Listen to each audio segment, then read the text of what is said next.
The Mi 11T Pro is a beast for performance. Now, I ran some benchmarks back to back to back. I played some video games, I exported some video, and there's no way of getting around it. The Snapdragon 888 in this device is fantastic. Now, I wanna go ahead and talk to you guys a little bit about some of my gaming experiences, some of my benchmarking experiences, and how the charging affected this. But first, my name is Mitchell. I'm fluent in tech, so you don't need to be.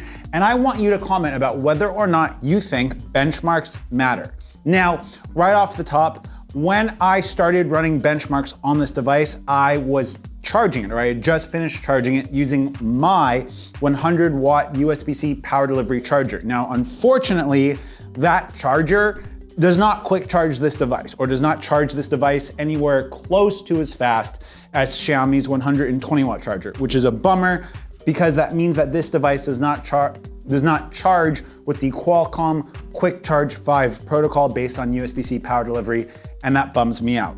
That said, when I ran Antutu and I ran Geekbench back to back to back to back, the first Antutu score that I got after charging this device was disappointingly low. Because of the way that Xiaomi is utilizing the charging on this device, there's dual charge pumps, which means that you have one line of current coming in from the charger. It's then split into two separate circuits on the device to charge each of the 2500 milliamp hour cells separately at the same time. What this means is that the device has to work harder on the device to split that current to charge those separately, and it creates more heat on the device. On the other hand, the way Oppo and OnePlus and Realme do it is they split those currents at the charging brick, but you have to use their Super VOOC charging cables, which have two separate kind of cables for power in that one cable, if that makes any sense. And then it charges the two battery cells at the same time on your Realme Oppo BBK device, which means that the device can stay cooler. What that means is that if you are looking to do benchmarks, if you are looking to do gaming, it's best to either be using a slow charger or not charging the device at all, because charging heats up the device pretty quick. After I let the device cool down after charging it, I got a significantly higher Antutu score. And running these tests back to back to back to back, I found that there was minimal drop off, at least with the ambient temperatures here. It's wintertime in northern Vietnam. You're around 22 to 25 degrees Celsius.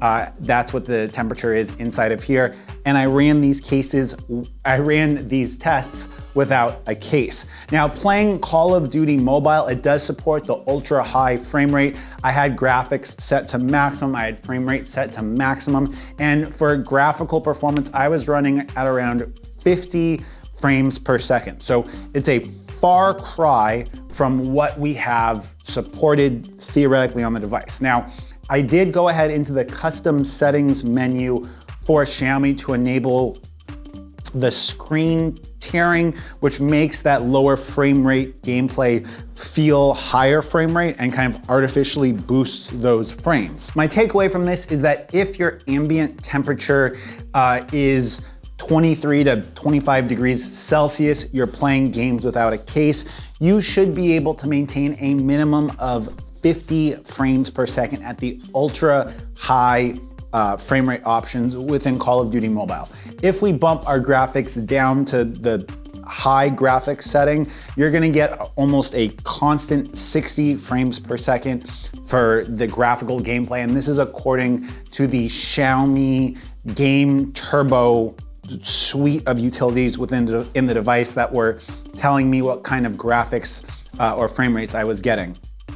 I'm not sure if that's a limitation of the Snapdragon 888. I'm not sure if that's a thermal limitation, but overall, I didn't really see a thermal drop off for the device. Now, that said, these are cool temperatures and I'm playing this game without a case on the phone. I think that if I put a case on the phone and it was during the middle of summer when ambient temperature is around 30 degrees C, you definitely would see thermal throttling. If you are using a case, if you are using a charger on this device, I think that you are definitely going to run into thermal limitations. Just as like a little test, I ran Antutu the third consecutive time with the phone face down on my tile floor to try to cool it off more. And I didn't see a big difference in Antutu performance, which tells me that the thermal limitations of this device are very much based on the construction, based on the design of the device. It is using graphene to cool the batteries and for heat dissipation, which I think is just Xiaomi marketing tech. The Snapdragon 888 runs hot, we all know this. But when I went to go ahead and do some video exports out of Adobe Premiere Rush, I had no problems with it. In fact, Adobe Premiere Rush ran great on the device, taking video encoded in H.265 and exporting it in 4K. It ran really, really fast and really, really smooth. And it bums me out that this device uses USB 2.0 instead of USB 3.1, because I think that if you were someone that was a potential content creator, even if you don't want to use the potato quality cameras on the device and you wanted to, let's say, maybe edit GoPro video, this device would be super powerful hooked up to an external display and using it in some kind of desktop mode to edit video, export video, possibly using KineMaster, Adobe Premiere, or even editing raw photos that you could take with a mirrorless camera, such as the one I'm using right now in Adobe Lightroom.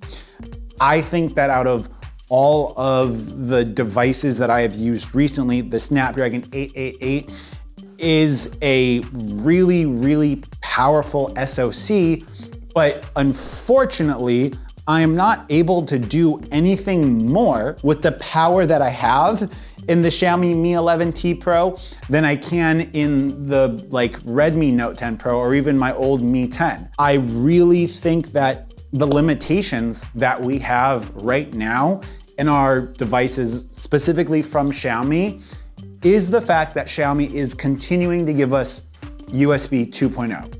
And that means that all of this great computational horsepower that Xiaomi is giving us at a very low price is essentially wasted, because I don't have any more functionality with this device than I did with my Xiaomi Mi 10. I have no more extra functionality than what I had with my Poco F2 from 2 years ago.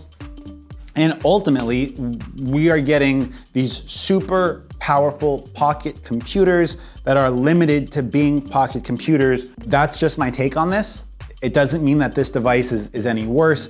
I just don't have any added functionality than my previous Xiaomi devices. But it's a really powerful device, and it is the most powerful device I've tested because it's got a Snapdragon 888. What do you guys think? Do you think benchmarks are important? Do you think they're overhyped? Let me know in the comment section down below. And until next time, it's been Mitchell. Peace.